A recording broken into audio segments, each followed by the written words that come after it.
Hey guys, how you going? This is BillyEatWorld, and today we're going to take a look at a theme loadout inspired by the US 75th Ranger Division. This theme has been suggested by quite a few people in the last few months, but I should give credit to Tristan Welch who suggested it in the comments of my last video. He had a great idea for a Ranger medic loadout, but this setup is a bit different because I wanted to try something a little different that I hadn't tried before. In any case though, if any of you guys have an idea for a loadout that you'd like to see in a future episode, well, feel free to leave it in the comment section below. But anyway, the 75th Rangers are an elite airborne light infantry division of the US Army based in Fort Benning, Georgia. The 1st Battalion was first formed in 1942 and currently the division is structured into 4 active battalions with a total strength of around 600 personnel each.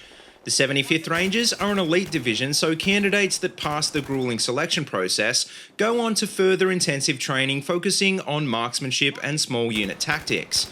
Rangers are also qualified airborne troops, and because of this, many Ranger candidates are drawn from other airborne divisions like the 82nd and the 101st. In the colonial period and into the Revolutionary War, the term Ranger referred to scouts and guides who patrolled frontier territory to warn against enemy raids. In 1751, British Army Major Robert Rogers formed the first established Ranger companies, which filled a similar role to that of Special Operations units today.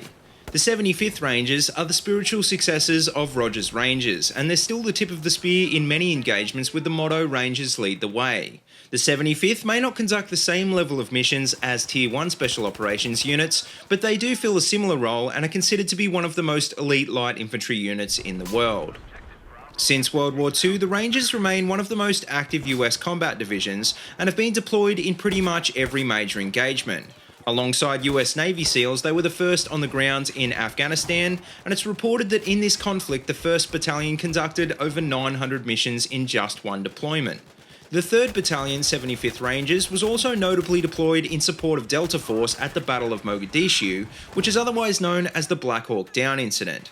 Of the 18 US personnel killed that day, 6 were from the 75th, and that just goes to show the sort of risky deployments that the Rangers deal with on a regular basis.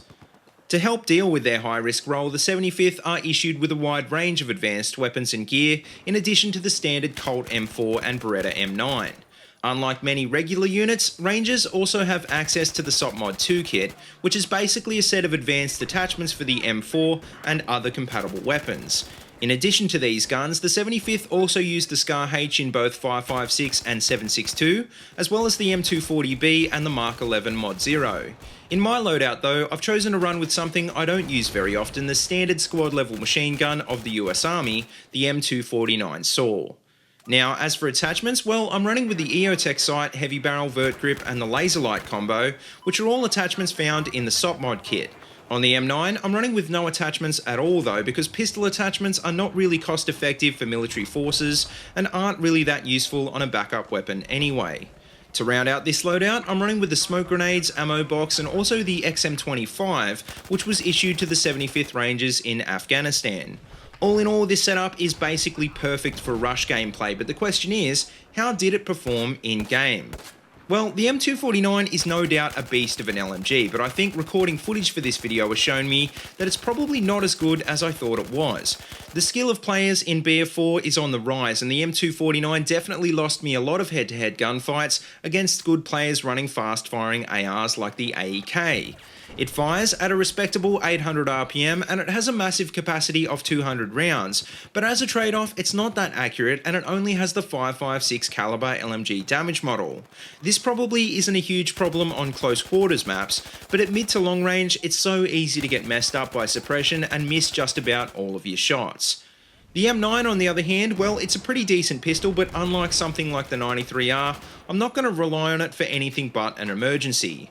The good thing is though, this isn't the sort of setup where you're going to get caught on the reload often anyway, so there isn't really much need to switch to the M9. As for gadgets, well, I think you guys know how much I love the airburst, which is perfect for taking out snipers that you probably can't kill with the M249. The smoke grenades, I think, are also a must-have in Rush, but sadly not enough people use them, so definitely give them a try the next time you play this mode. All in all though, this loadout is a pretty decent setup, but I think the only thing I'd change is to switch out the heavy barrel for the suppressor on the M249. I actually thought this gun would do a lot better at long range than it did, but its horizontal recoil is a bit weird, and like I said, it gets messed up by suppression. 200 rounds is a lot of rounds in a stealth loadout though, which makes me think if you run with a suppressor you'll have a much better time. Apart from that though, this is a pretty solid support setup, so if you don't already run with these gadgets, then definitely give them a go. But anyway guys, let me know what you think of this loadout in the comment section below, and as always, if you like what you see, don't forget to like, comment and subscribe. Also check out the links in the description below if you want to see more of my videos, or if you'd like to support my channel on Patreon, and until next time, see you later and have a good one.